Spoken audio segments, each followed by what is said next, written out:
One has to have a temperament. For example, when a physicist, I won't identify him, he's not a famous physicist, but I used to have lunch with fairly often, he wrote me a letter recently in great distress because one of his, I think maybe grandchildren must be, wants to study philosophy. And he said he take a Kant course, and he said, I looked at Kant and it looked to me like sheer nonsense. Now the idea that just being trained in experimental physics meant he could look at a few paragraphs of Kant and decide that it's all nonsense. I mean, that kind of arrogance seems, I would call a failure of sensibility. You could also say a failure of temperament. My students, as soon as I tell them that these questions cannot be answered in any decisive way, often respond with great, puzzlement. So why even go after them? James once put it that the person you meet who has no philosophical temperament at all is the most inauspicious of characters that you might want to hang around with. They're just uninteresting. When we read philosophy, we have our favorites, and other people we like, we find ways of linking them up with our favorites. Dewey's an interesting favorite of mine because he links up with other favorites of mine, and more than one.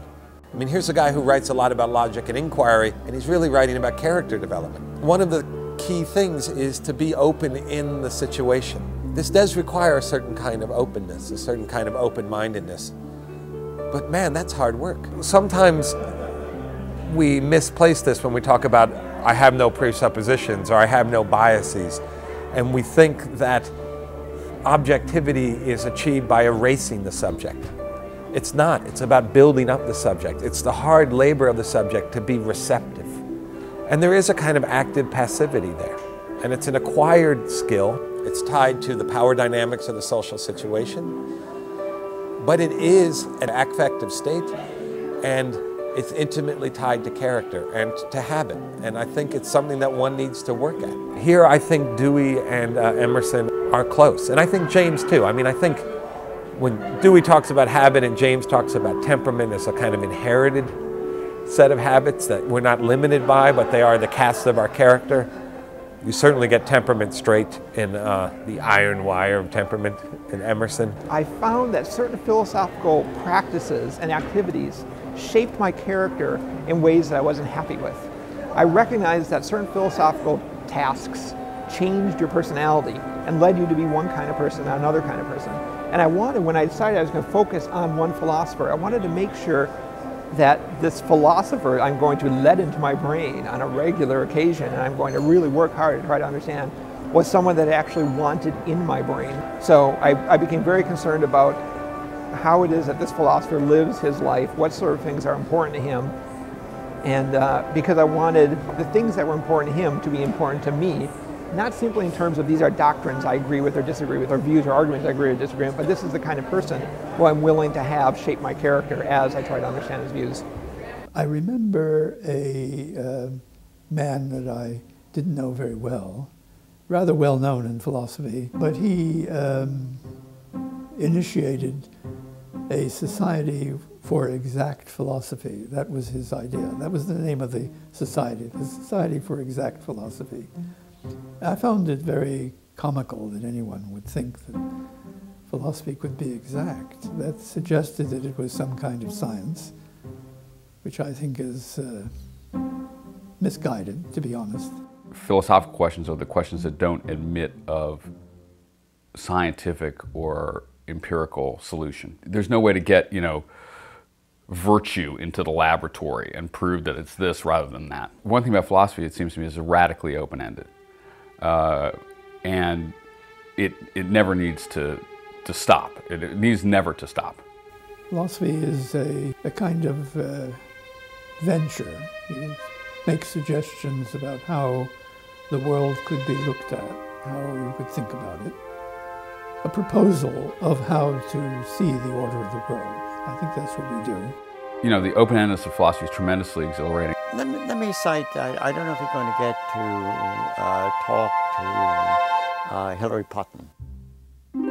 He makes a distinction which is really there in the classical form of practice. Good philosophy combines two different sorts of things. Vision, some type of vision, with a certain amount of argumentative finesse. And if you don't have a sense of vision, it can turn into just pedantry. And if you just have the, as I say, if you just have argument and festival and that, it can become terribly boring. And the art that makes a distinctive philosopher is the capacity to combine the two in an interesting kind of mix. And some of these proposals are fruitful, and some are simply charming and interesting, or offbeat, or heterodox, or crazy, whatever they may be. I think originality is what one looks for when one looks for books to read. You don't look, or at least I don't look, for clever solutions to old problems. You look for people who sweep the old problems off the board and set up the pieces in a new way. But in doing this, I think we improvise new connections which other people hit on, see are rewarding, and then begin to use in some more organized way. Which is not to say that any answer is as good as any other answer, you know what I mean? So it's in this space between decisive answer, decisive refutation of a previous answer, and something where just half-assed anybody can say whatever they like, because that's not quite true either, you know. Other philosophers then come along and they begin to improvise in a new direction. There's no end to how many different ways we could do this. I believe Emerson says, beware when God lets a philosopher loose upon the earth, because everything becomes held in question at that point. Creative ideas, genuinely creative ideas, are far more powerful than any one individual can hope to comprehend. And philosophers create ideas, and ideas are probably the single most powerful force in the world. It's just that we don't recognize their force so easily. We think of force as the bomb that explodes, not the idea that makes somebody drop it on somebody else. The story about the first atom bomb going off in New Mexico, in Alamogordo.